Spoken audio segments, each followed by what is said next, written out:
Surviving Reality contains explicit content full of snark and sarcasm that may not be suitable for all audiences. Listener discretion is advised.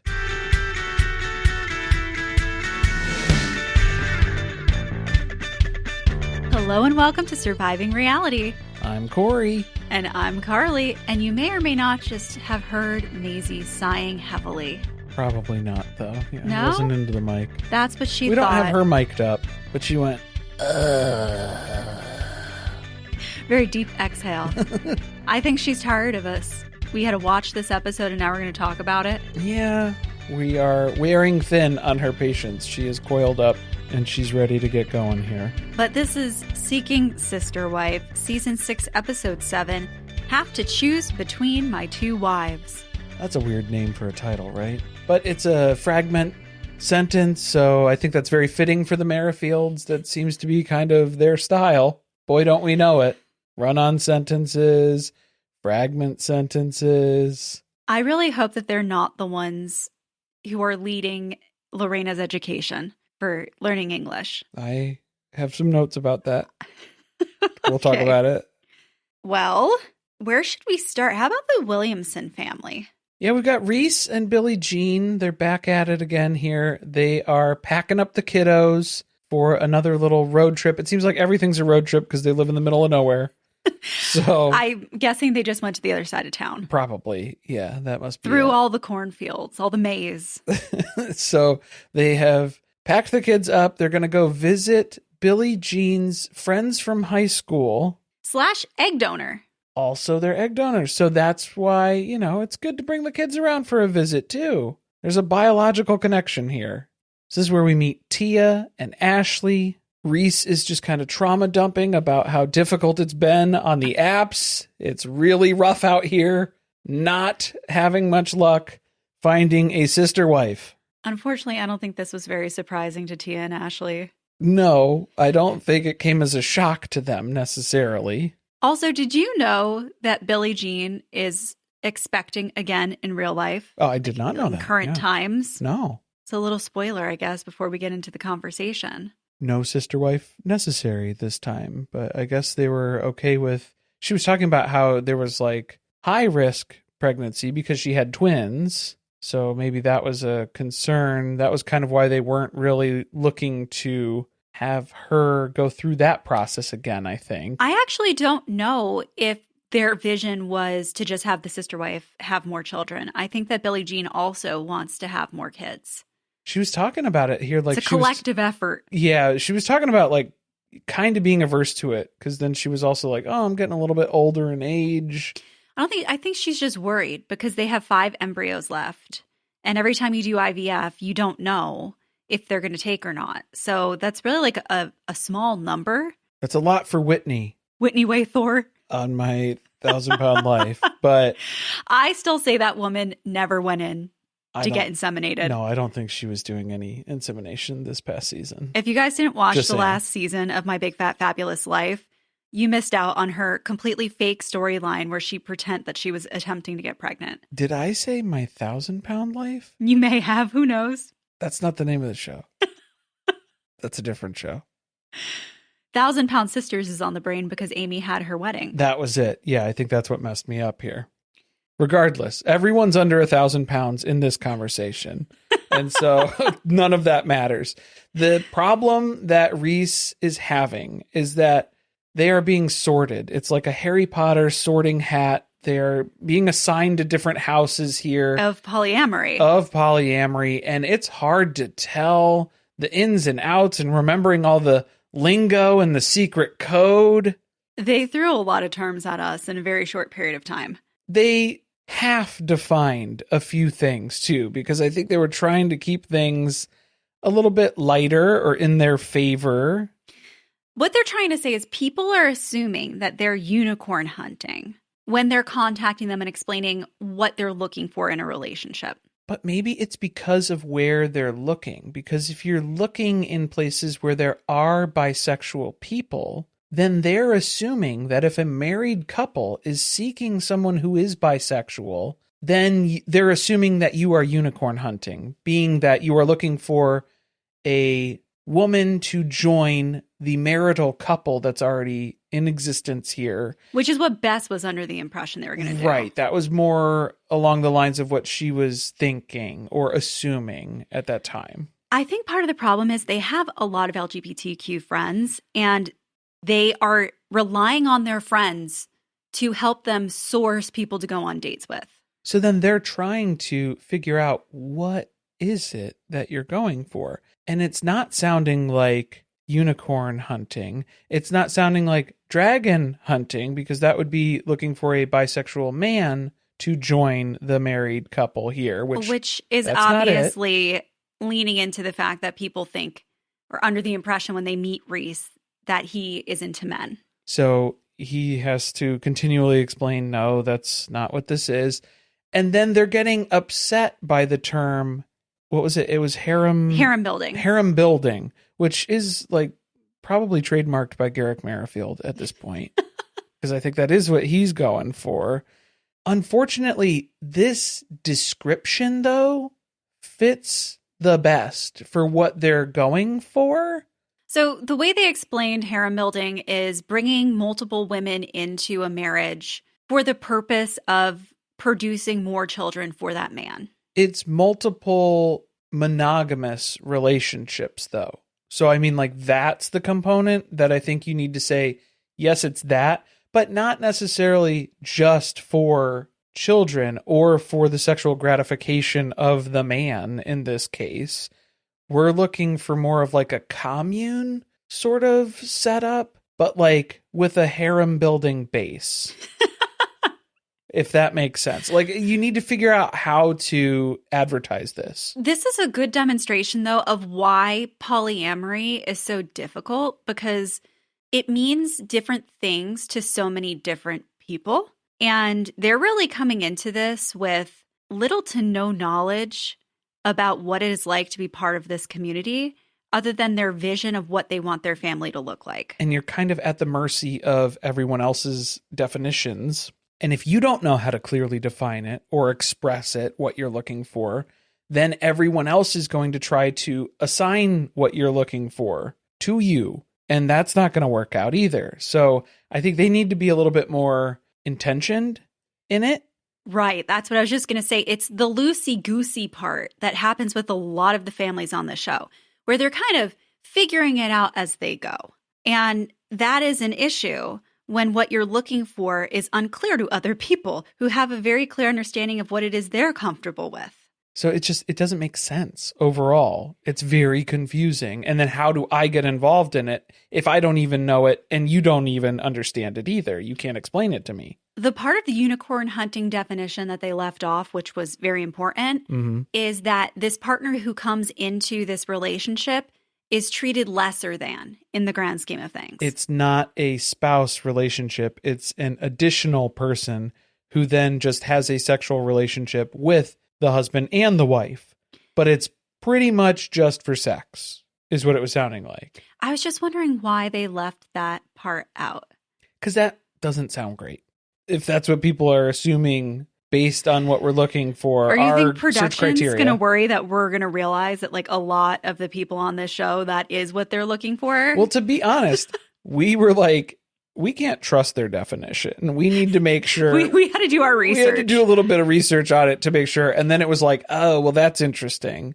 Because if they are being assigned as unicorn hunting, then that might be the component of like, oh, you're not looking for someone else to join the relationship as well. I don't know that we can say that yet. It's very unclear what Reise and Billie Jean are looking for and what they're like. What is Billie Jean comfortable with? We haven't even seen her interact with another woman yet. It was sounding like she wants like the separate relationship. It's their only intimate relationship is with Reese. No, I understand that part.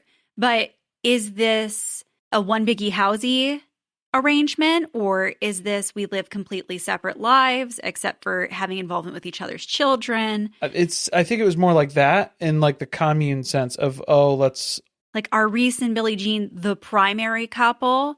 Right. Or like we see going on with Jackie in this episode, is the third person who's coming in, did they want to feel like everything's fair and even and they have a say equally in what happens with this family? So maybe that was a those, whole lot of questions that we have for Reise and Billie Jean. Those are questions that need answering, and then you're going to need to answer those for the people that you're asking to potentially join your family in some capacity here.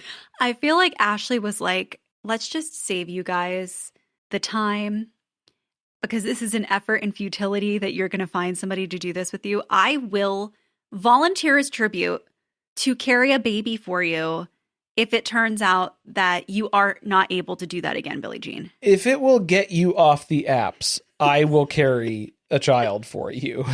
And so, I mean, I get that that was such a big gesture, though, too, because Ashley's already donated her eggs. She's the reason why they were able to have the kids that they have currently. So they were kind of blown away by the fact that she was willing to go an extra step this time around and say, hey, I'll be surrogate as well as needed here, if that's what you guys want to do. I'm wondering if this is something that they've always known, but they're introducing it as a plot point, because now it's like there's a fork in the road of, do we continue seeking a sister wife, or do we go this possible alternative route where Ashley carries a baby for us and now we don't need a sister wife? Well, so that's what kind of gets the conversation going on the drive home then, where they're figuring out here, well, it has been really rough. Like, the dating has not been going well. It's not. He went on one singular date. He went on one date, but finding dates has been a struggle in and of itself. It has been very difficult to be seeking. So would it be easier to just like not do that anymore? We just won't do that because that's really hard. I kind of think that Reise was hoping that she would say, yeah, let's end this. Yeah, I'm on board with let's put Reise out of his misery and stop making him go on dates with women who think that he's either, bisexual or actually attracted to men. I can't eat any more vanilla ice cream. I can't. But like, they're realizing here through this conversation that no, we don't just want more kids though. We need the parenting support. We need the community that we're trying to build. And I just need to call out again. I don't know who needs to hear this today. Somebody, if you're listening to this episode, maybe you need to hear this. You don't need to fuck people to form community. Okay. Yeah. They're really just skipping straight to, let's just continue building our family, which is the problem, which is why a lot of people don't have, there's a lot of reasons why people don't have community. One of which is that people are very stuck within their nuclear family and unable to branch out of that in order to find community. And all they're doing is recreating that exact same thing. So, I get what they're saying here, but then also I need these things that benefit me of like what I'm looking at in that sort of Dani and Yessel way of things that will serve my best interest, may or may not be what this other person is looking for too, or these other people who want to get involved, but we're open to that in any sort of capacity. And then we'll kind of define it later as we figure it out. I don't think that's going to work out. Good luck. Yeah, that's going to be rough to do that. Well, do you want to talk about Dani and Yessel? I think we've already been leading into, we got a lot of thoughts about the Peralta family this week. I thought that I really just despised Yessel, but now he's been gone for an episode. And I'm realizing I also despise Dani. It's both of them. It's both of them. And I think, again, this is why a lot of their family members are like, oh no, their biggest fear is Dani and Yessel splitting up, because then you're going to have these two individuals who are terrible. But like right now they're together and they're kind of palatable. Like people can manage being around them. There's something to that theory. Yeah. I'm starting to believe it more and more, because yes, this episode, all we're seeing is like sad Dani, single mom Dani, and she is going through it with these two young boys that she's raising single-handedly here while Yessel is out of town. He's been gone for a whole month already. A whole month has gone by. She hasn't called Jackie. She hasn't talked to Jackie. She hasn't hung out with Jackie. She's realizing maybe I probably should have spoken to her at least a little bit more. I'm super confused about this, because wasn't the big benefit of having another person in their relationship that they would be someone for her to lean on while Yessel was gone. On paper, that was part of the job description, yes. And it's not Jackie's fault because Jackie is reaching out to her. Dani's just ghosting her. Yeah, we find out from Jackie later in the episode here, because then, that's Dani's whole thing here is, oh gosh, I really should have this conversation. Because also, not only should I be like fostering this relationship that we've been trying to build here, also I have to squash the hopes and dreams of Jackie like really soon. This is overdue, actually. I should have done this a while ago. I've been meaning to get around to this. Do you believe that the reason why she's not contacting her is because she doesn't want to have that conversation? I think she's dreading it, but then, I mean, Dani's also realizing the longer she goes without having this conversation, Jackie and Yessel are still talking on a daily basis. They're still communicating. They're growing a bond more. So, like, it's just getting worse the longer you put it off. It's time to rip off the Band-Aid. So, almost like you should have told her the first time you met her. Yeah, it's like this did come up in conversation. You could have addressed it at that time, but you decided to wait. So you've sat on this information now. Let's reserve some time. What did we think of the video, the cameo from Yessel that he sent to Dani? I was worried it was going to be like sexually explicit stuff. Hopefully she screened this before she had her son hit play. I think she had to do a preview. Please, I hope so, because I was just waiting for Yessel to be like, oh God, I'm so horny. Like looking right into the camera for that. He has Jackie taking care of that. Does he, though? I feel like they're sexting. Every day? It's the only thing that they're sending to each other. They're out of the group chat now? Oh, fully. Oh, dear. I kind of thought that maybe Jackie had said something to Yessel because he says, I hope you're spending time with Jackie like you're supposed to be.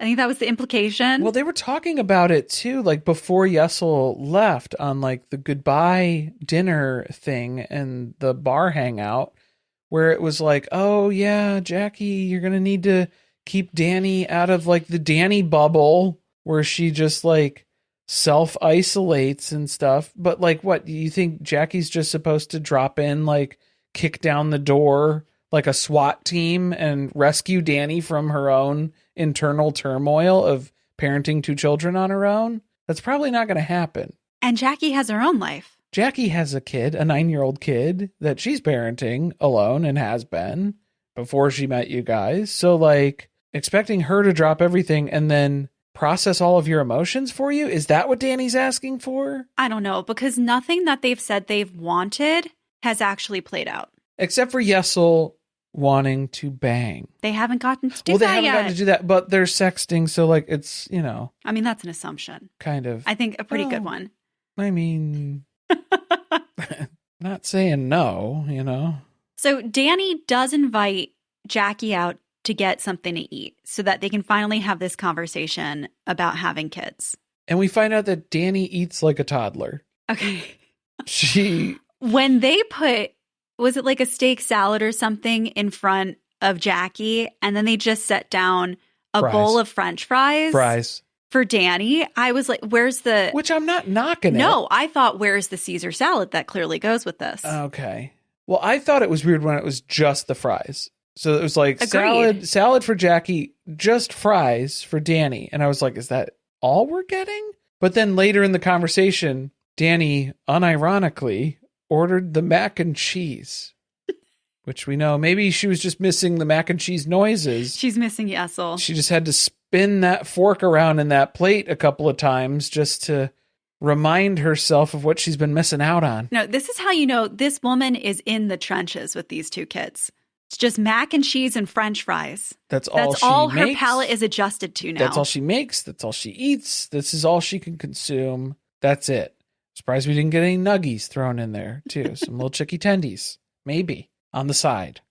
She had them wrapped up. Since for the table. The dinner ended a little abruptly. We thought that Jackie has been very confused just because she hasn't been saying much. Untrue. No, she is very perceptive. This Muppet is very astute. And she's been picking up on the fact that Dani has been icing her out. There's not much that's grown between them as far as establishing a relationship. this is really the first attempt that's been made since Yessel left to get together.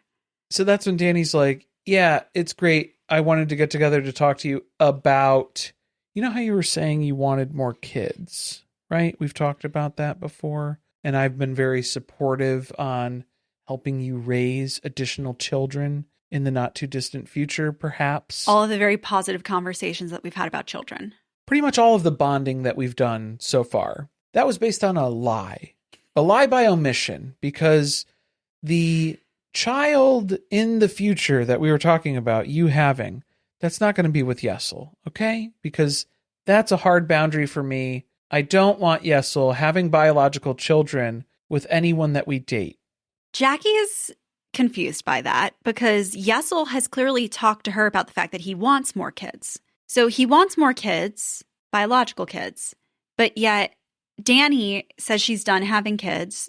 She had a really rough last pregnancy and that's it. Factory's closed.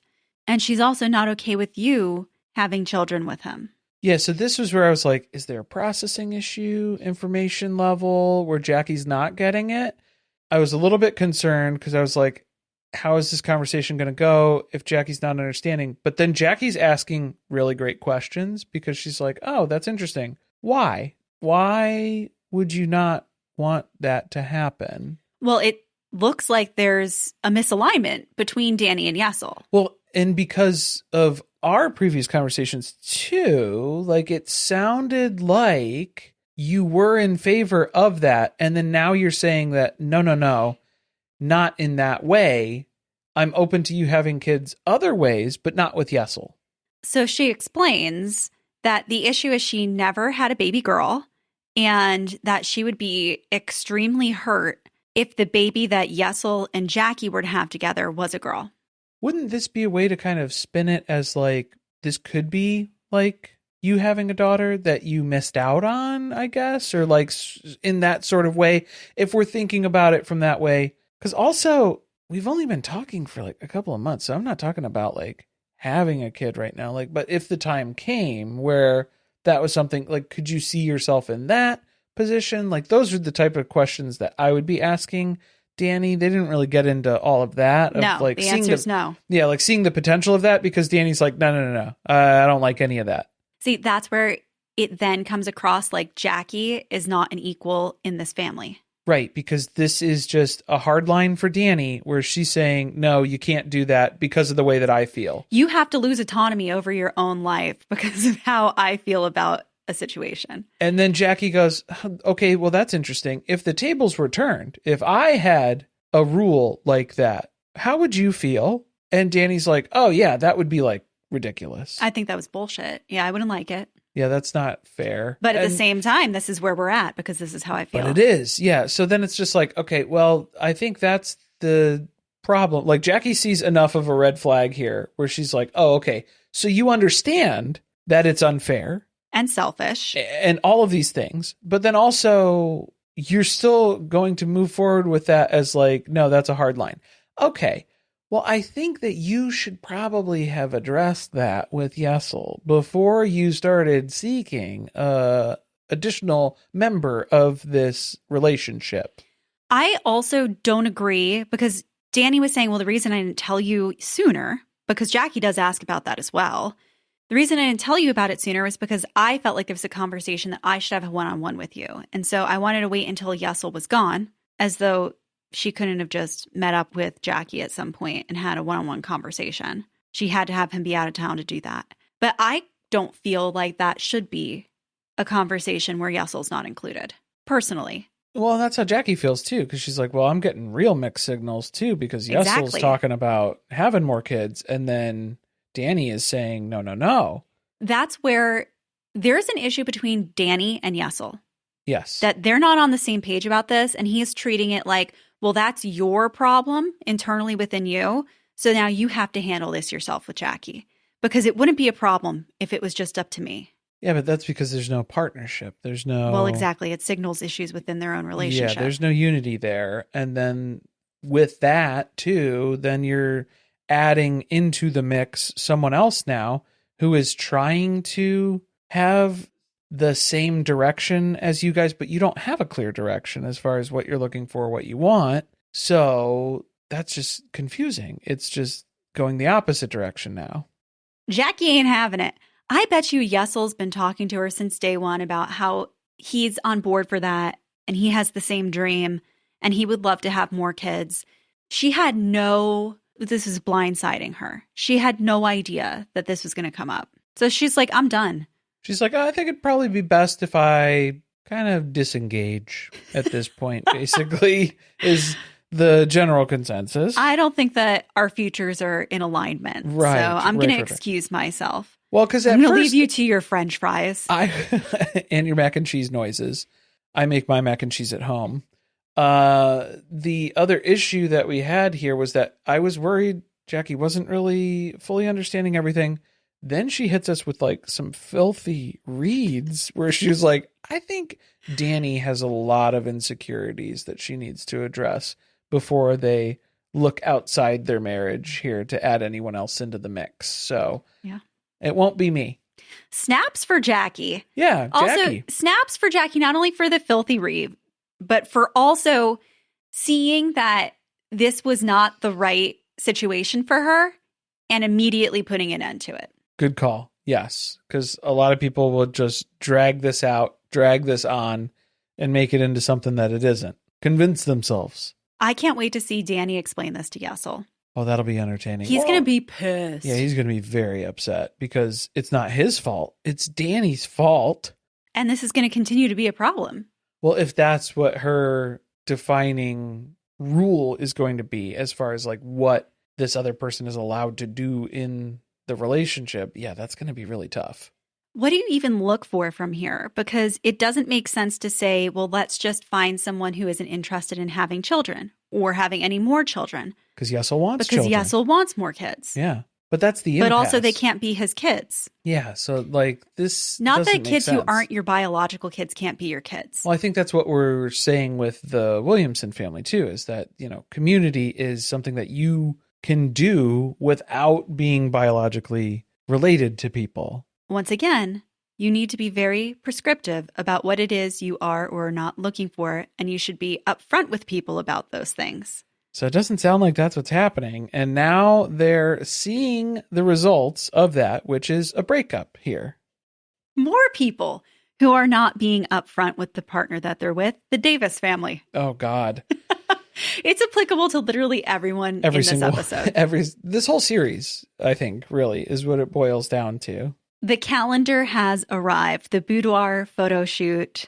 This is a 2026 calendar. Yes. At first, I thought it was a 2016. I was like, oh, is that a misprint? Did you guys get a discount or something? But no, it's 2026.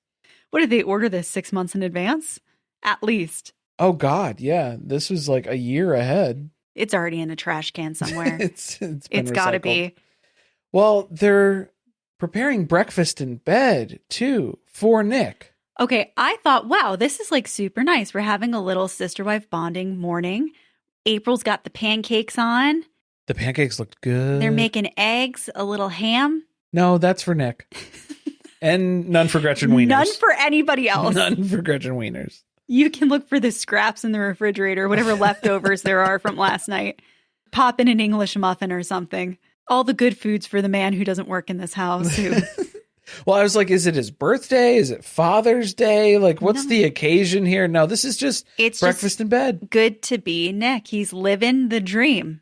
Which it was kind of a relief to hear someone say that, not in the context of being sarcastic at the start of a conference call. Oh, well, that's usually a cry for help. He kind of is living the dream. He doesn't work. He has groups of other people going out and making the money while he pursues his personal passions. He gets served breakfast in his very large bed. How many courses would breakfast be to fill up this bed, though? That's a lot. Yeah, you could have a 15-course meal. But Teresa's all nervous. She's very anxious about this big boudoir calendar reveal.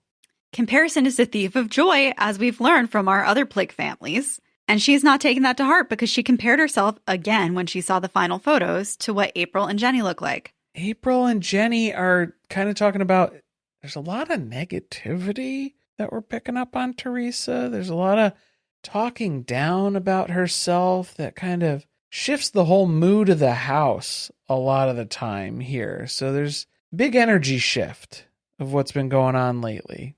Kind of weird. They do acknowledge she has a lot of trauma in her past, and she talks about past relationships that she's had where she was clearly mentally, emotionally abused. But the way they put it is she's going to have to get over that. If she wants to be here with us, she's going to have to get over her trauma and stop bringing the bad vibes. It's the remember to eat, remember to drink water. If you're mentally ill, fix that. Sort of energy that's going on here where it's like, okay. Because then same thing when Nick is flipping through the calendar and he's getting an eye full, basically, from month to month here. I still think Teresa looked the hottest. Honestly, like, just saying, va-va-voom, you know? Like, December, though, closed it out. Was that just all their asses? Butts. Yeah. That could have been the whole thing. Nick would have been happy with that. He just needed one photo. He would have been like, wow, this is great. He didn't even need a whole calendar. What does he need a calendar for? Does he have a lot of appointments and meetings that he needs to keep track of? I guess, yeah. That's what he looks forward to every day. Marking off an X on the day. No, it's like, remember on Virgins where the one guy had his like spank bank calendar up on the wall that he forgot to take down? That's what this is. Oh, okay. Yeah. For private use only. But then even in that where Nick is like, oh, wow, great. This is awesome. Thank you. And then Teresa's like crying and she's just relieved that, oh, Nick didn't absolutely hate it. He didn't vomit at the sight of my body in these photos. What a relief. So this is some of that negativity. I think that. Oh, you're sensing it a little bit. I think that was some of that. I'm picking up on that a little bit here. But again, with the response to that being, your insecurities are completely unfounded. So for Nick to like hold Teresa's hand and think that this is going to be like this big heartfelt moment, but you're basically telling her like everything that you feel is wrong. So like, that's not really reassuring in that moment though, right? She also mentioned that she has days where she's super confident, and then she has days where she's in the complete opposite direction and is insecure about literally everything. I mean, like, oh, it's not, I don't know. I'm just saying. We need to get this woman in therapy. This was advice from people who have clearly never dealt with anything difficult from a mental health perspective ever in their life, where they're just like, don't worry about that anymore. Or even scarier, their dealing with it was completely compartmentalizing and burying that. Like they didn't address it. They didn't go through it. They didn't process it. They just stuffed that in a box and then hid it in a corner of their mind, and they don't go in that room. Stick with just the good feelings. Just the good stuff. Only focus on the good things. Don't think about bad stuff. Then they have this weird group hug on the bed, but nobody gets up. Weird. They all just keep sitting where they are, lined up on the bed. Well, and it's like, it starts off where it's just Nick and Teresa, and then Jenny leans in. So then it's like an obligatory, like, we're just going to watch you hug each other. Well, this would be weirder to not be involved at this point. So then April's like, oh, right. And she kind of leans in on the end here. They keep trying to lay the foundation for Teresa of these are the things we need you to work on before this relationship progresses any further. And immediately she ignores that and then goes back to what she wants. So she's bringing up the name change again. Still looking to change my last name to Davis, so that way I feel included as part of the family. Also, another way I was hoping to represent the permanence of our familial relationship here is to get a tattoo of all of you on my thigh, because that screams mental stability. The first thing I thought of was Amber Portwood's tattoo of baby Leah. Damn good mom. I'm a damn good mom. Nick was terrified when she's explaining this, like her thought process for this, and Nick was taken aback, to say the least. And he's like, I hope that you will see that that is completely unnecessary. It's just so funny because I think they'd be on board for this idea with anybody else. If it was Dannielle, they'd be like, yes, girl, let's go today. Let's do that. because that's going to lock you in even more. He'd be working with a portrait artist, figuring out like, how are we going to get the perfect representation of ourselves on this tattoo? But they clearly don't want Teresa in their family. Like, that's what April's trying to reassure Teresa when we're talking about all of these great things for the family. You're included in that too. For now. I think that was like the unspoken part was like, for now, but like, don't mess this up, because if you keep doing weird stuff, then we're going to ask you to leave. We're going to have to address that. You know, throwing out the tattoo idea, I think that was the kiss of death for this relationship, because it's just going to push them into overdrive to break up with her before she does anything drastic. Well, it also just seems like a grasp at straws for Teresa of like feeling like a breakup's coming. Like, I need to do something to make them feel like they can't break up with me. Yes. I think that's the other thing. This is like a defensive move for her to not be broken up with when she feels like it's happening. It's going to happen soon. And then that just makes her more insecure. And then they want to move that along and continue in that direction. I can't wait to see it. Just, it's so complicated to make somebody move out of your house when they're living with you and then you break up with them.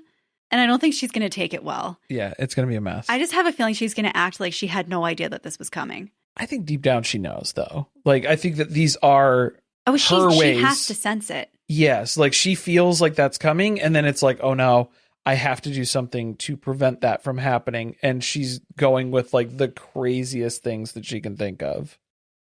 The Merrifield family is back this week. And I'm just saying it, from now on, they need to be in every single episode. It makes you cherish. It makes you cherish. Well, a lot happened in that one missing episode. It was 2 months of stuff, basically, that we just like glossed over, because this is like day 72 now of their 90-day. I need them to make a 90-day diary of this. Yeah, like fill me in on Give me all the happened. footage that you cut out of the show. I want to watch it all. Yeah, because basically we're picking up with Lorrana is having her English lessons, and that's been going well, but she's still not fluent in English after 72 days. They're really upset with that. To be fair, she only has lessons 3 times a week. Oh, damn. Yeah, we're going to have to pick that up a little bit more if we're going to have her fluent by day 90.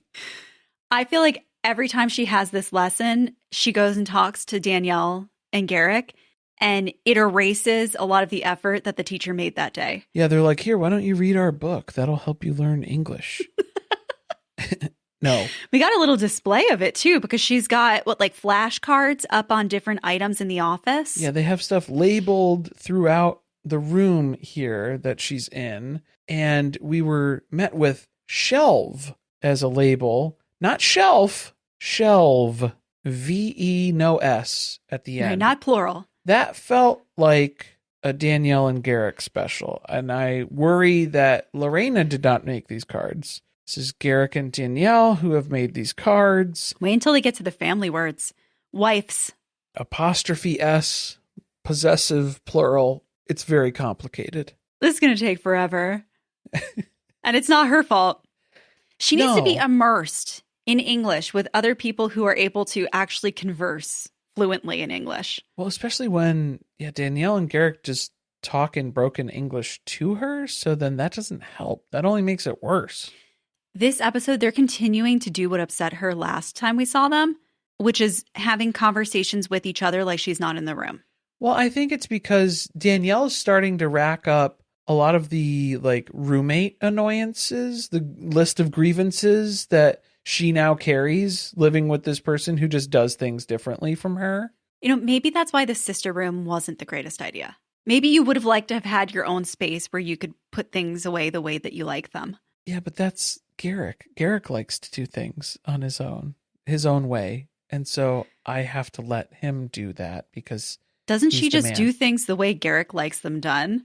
Yeah, I mean, probably. I mean, that's the level of brainwashed that she is. But also, do you think Garrick knows how to do the laundry? No. Do you think Garrick knows how to sort things and put things away? No, I don't think he does at all. Weaponized incompetence. I think he's not just regular, plain old incompetence, not even weaponized. That's giving him too much credit. It just reminded me of Sister Wives, where in Christine's book, she was talking about how she and Mary folded dish towels differently and how that was a big point of contention. Because that's one of the things that she cites. Lorrana just folds towels differently than I do. And it's different. It's not that it's good or bad. It's just different. But it seems to be getting under Dannielle's skin. They did come to a decision about what they're going to do with the bedroom, because that was the only thing these people were concerned about. They're going to do 2 nights with him. So it'll be 2 nights with Dannielle, 2 nights with Lorrana, and then Sunday he rests. That's only 5 nights. Hold on. The math ain't mathin' on that. 5 nights would be 6 days. Wait, wasn't There's got to be an extra one. No, don't they repeat it? So it's two nights. Oh, okay. And then they just repeat. But then Sunday, what happens if that's the... Oh, okay. So then Sunday just becomes a split where like whatever and you pick night up in the rotation where you're at. Okay. That makes sense. That's still a lot of laundry. It's too many times to do the sheets. That's a lot per week. Although it felt like we missed a lot with the 72 days that's missing from this, apparently we didn't really miss anything. Well, yeah, we get caught up real quick because they basically planned a whole wedding in that amount of time and then decided it's a whole lot of work. I think we're just going to do courthouse wedding instead. My jaw dropped when we saw the Merrifields going and looking at different locations. They've had Lorrana under the impression that she was going to have a big wedding. A dream wedding. They're having to scrap it all because of their lack of planning.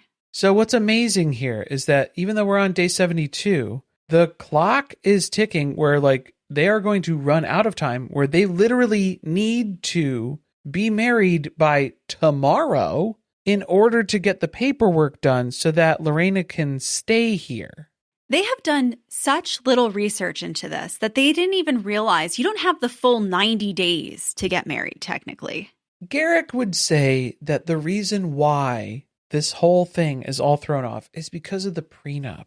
The prenup is the issue because he had everything else pretty much lined up exactly as planned, even though it wasn't. Clearly it wasn't. But this prenup, they have it drafted, it's finalized, it's ready to go. But the lawyers are like, no, we can't have her sign this because we need to translate this entire document into Portuguese. She doesn't speak English. And Garrick's like, no, you could just use the phone. Here, look, just if you use the app, just push the button and then read it in there. And then she will sign and it will be good. It's almost as if this is shocking news to them that Lorrana is not fluent in English and will therefore need a contract to be in Portuguese in order for it to be legally binding. Maybe this should be a little red flag of you probably didn't get to know someone well enough to have them marry into your family. Like if you're unable to enter into this sort of a legal document of a prenup, I think joining into a legal binding agreement of a marriage is even bigger than that. Like that's a bigger issue. You should probably reconsider here a little bit. Well, so not only do they need to have the document translated, they also have to have a third party present who's fluent in both Portuguese and English to attest to the fact that Lorrana understands what's in the document. They weren't prepared for any of this. No. And so Lorrana is upset because now she's finding out that this is a shit show. Nothing is planned. No, there is no schedule that they have to adhere to. Now everything's a fire drill. You have to drop everything and get it done. Hurry, hurry. Now. Lorrana's not getting the wedding that she wanted. They have to go to the courthouse like today. Or what's going to happen is she's going to have to overstay her visa. That's what they throw out as a solution. You run the risk of deportation. Slight risk. There is a chance. Okay, I felt like this was bullshit to suggest, and that Lorrana hopefully understands what it is they're suggesting that she does. Well, this is the catch-22, because you need the prenup to get married, but you need to get married by tomorrow in order to file the paperwork so that Lorrana doesn't get deported. So, like, those are 3 really big things that need to get done in a certain order. But, like, why couldn't the prenup have happened 2 Robertas ago? Right. This is Roberta number 3. They should have had a prenup drafted and ready to go. They all spoke Portuguese. I was going to say, you could easily guess. We'll need to have this drafted up in Portuguese. Like, just leave the person's name blank. He's got to type. We know this needs to be in Portuguese. This has to be a multilingual document. Has to be. It was such a mistake for Dannielle to leave this up to Garrick to do. Well, so then that's the problem too, is Garrick's over here frying eggs. Lorrana's freaking out because she's realizing the gravity of the situation now too. And then Garrick's just like, oh, don't worry. We'll just pray about it and then you'll feel better. Okay. No. That's actually not the solution to this. That's not helping me right now. Maybe you should make some phone calls. But instead, Garrick gets Dannielle to make the phone calls because Garrick is useless. He's incompetent. When she picked up that phone and starts explaining, we're a plural family, but we're not married anymore. And we have this woman from Brazil. It's like, no attorney wants to work with you. We brought a woman from Brazil. First question. Bought or brought? Is she here of her own free will? You brought her here? You kidnapped a woman from Brazil. Look, I'm going to say it. I feel like to some extent this is trafficking. This woman has no idea what's going on. No. They're not communicating clearly with her. No. And their solution of, well, maybe you can just overstay your visa is unfair to her because dangerous. They want her to break the laws of this country. And what will happen to her at the end of the day, she's the one who's going to have to deal with the consequences of that, which if she ends up getting deported, she cannot come back. Right. And they'll just move on to another Brazilian woman. They'll find another. There is another, always, on the apps. That's what I was thinking when they suggested that. Yeah. Was the risk minimal for them? Not as much of a concern for them. But also, I get where the problem that we're having now is where Dannielle is in contact with the family law offices. And basically, she gave them the intake form or whatever. They're like, I don't know, call back later. I gotta call around. I gotta ask some people. Surprisingly, we haven't been in this situation before, so I'm going to have to run it by my boss. In our rural office in Colorado. Yeah, sorry. This isn't real. I don't have a form for that. So I'm going to have to ask some people for some things. I have to make this up. Also, Portuguese is a language that is lesser common to find someone who's fluent in, at least in the U.S. in the middle of Colorado, I'm sure, who's also working at an attorney's office. Yeah. To have that crossover of skill sets is going to be pretty tough to find in rural Colorado. It's very niche, something that you should have been searching for before she even got here. Long ago. So they get the call later on that day, and basically Dannielle has to break the news to Lorrana and Garrick. Hey, the lawyer is not a certified translator, so the lawyer is not comfortable doing this paperwork shuffle that we have asked and suggested here. So now it comes time to choose between, do we move forward with the marriage here without a prenup because we need to file within the 90 days, or do we delay that and we push for the prenup? Garrick's already suggesting a post-nuptial agreement as the fix here. That doesn't work because once you're married, you're married. So that's the whole point, is that the concern is, what if Lorrana doesn't want to sign it then? What if Lorrana doesn't sign it? All of this conversation is going on around Lorrana, and she's not able to understand the full conversation, but she's starting to pick up on maybe Dani doesn't really trust her. Well, yeah. And I mean, Dannielle admits that. She's like, look, I've been burned before. 2 Robertas to show for that. I feel like it's not even just up to Dannielle. This is about her brother's business and his family as well.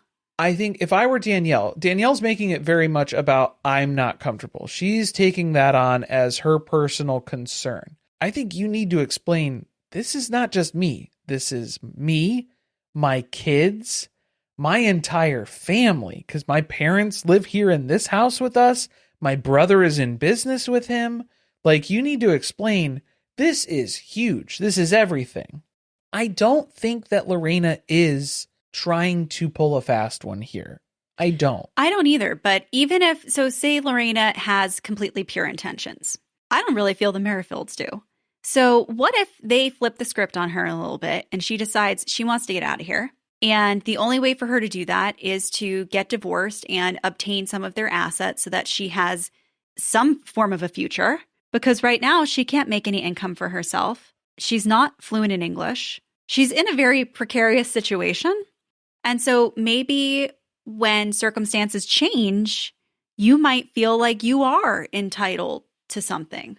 Right. Like that is the change that can happen depending on that. And then there's no way to know. And so that's the whole thing is like, okay, if we do the prenuptial agreement, but then also that should have been on Garrick. Why did Garrick not get that done? Because he's useless. Because he's a fuck up. Because he already got what he wanted out of this deal. He has Lorrana in his bed every 2 nights. So that's the answer. That's all that matters. So if I were Mark Ruffalo, Dannielle's brother, and I come to this house and I find out that they're moving forward with the marriage without the prenup, I would say we are dissolving this LLC. Oh, I'd burn it all down. Today. That's what's happening. Yeah, so we're not in business anymore. My business relationship. We're not in business together anymore. So if you don't have a prenuptial agreement and you are marrying Lorrana, we are no longer in business together. So like we can transfer stuff over where I'll file my own LLC and all that shit's in my name. I don't care. But like you would need to lay down the law of being like, no, that's not happening. And that is putting way too much at risk. I'm really hoping that Lorrana understands just how big of a red flag this is, that you're coming into this family and you're relying significantly on these people to help you navigate this new place that you're in and your new life. And they have failed the very basic tasks that are required to get you to the point that you're going to be able to like be married and be here. At every turn.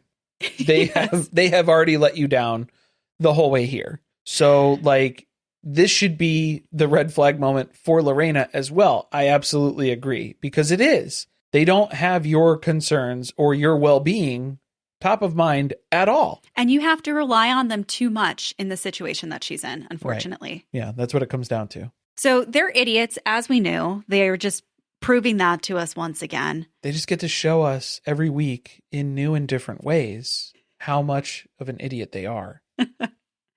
Now, Garrick poses how we got the title of this episode at the end, which is he's going to have to choose between his 2 wives now. Or is his wife's, as he would write. Wife's. So either he's going to have to back Dani on the fact that they need a prenup or they can't continue, or he's going to have to just move forward with Lorrana and risk everything. I mean, I hate to say it, but like from a risk assessment standpoint, the less risky option is to push for the prenup to happen and run the risk of overstaying the visa. Like that is less of a risk. I think they're going to need to talk to an immigration attorney as well, who they clearly have not consulted ever. This isn't a legal podcast by any means. We're not giving advice. We're not giving advice. But I'm just saying, like, if I was looking at it from this standpoint, you have a lot more to lose by just marrying someone without a prenup and having all of that stuff established. That would be insane. Well, the other part is seems like she's a little resistant to wanting to sign the prenup. I think that's the part that we haven't really addressed here either, is because it sounds like Lorrana is annoyed with the prenup in general too. Mm-hmm. That would make me wonder if she will actually sign the postnup, if I'm Dannielle. Correct. Yes. So like that's ruling that out where we can't bank on that. So that runs the risk even more. So if I was Mark Ruffalo, that would be my play here is, hey, we're not doing business anymore then. And we're changing everything over before you get married. No, let's be real. If we were Mark Ruffalo, we would have had 7 different attorneys that we looked into ourselves and verified that they have somebody on staff who speaks Portuguese, who's ready to do this. I would need to be present when they drafted the prenup to make sure the contents of it actually protect my business. Like it'd be included in everything, start to finish. If I were Mark Ruffalo, I never would have gotten into business with the Merrifields in the first place. I never would have dealt with Garrick from the start. That's the episode. Next week, you want a little spoiler of what we're going to get? I have the description. Oh, the description? Yeah. Reese is shocked when a date seems promising. Garrick and Lorrana enter the courthouse to marry, but Dannielle is overcome with mixed emotions. Matt hopes his grand gesture will persuade Shanae to stay. Oh, right. The Murder on the Orient Express. I almost forgot. Didn't miss them at all. No. Just write them out of the show. It's complete oversight on my end.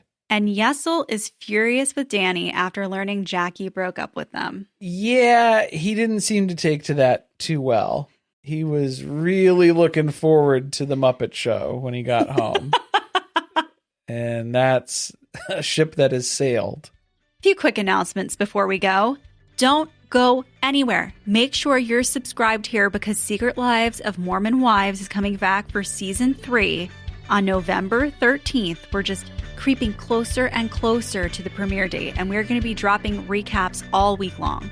So we're dropping 2 episodes every day as they come out. So you'll get them early and ad-free on the Patreon. Also, over on the Patreon, we have a lot of special stuff planned this month. Our Legal Wife live stream, which we do monthly, is usually for our $12 patrons only. Instead, it's open to everybody. Thanks for listening. See you next time.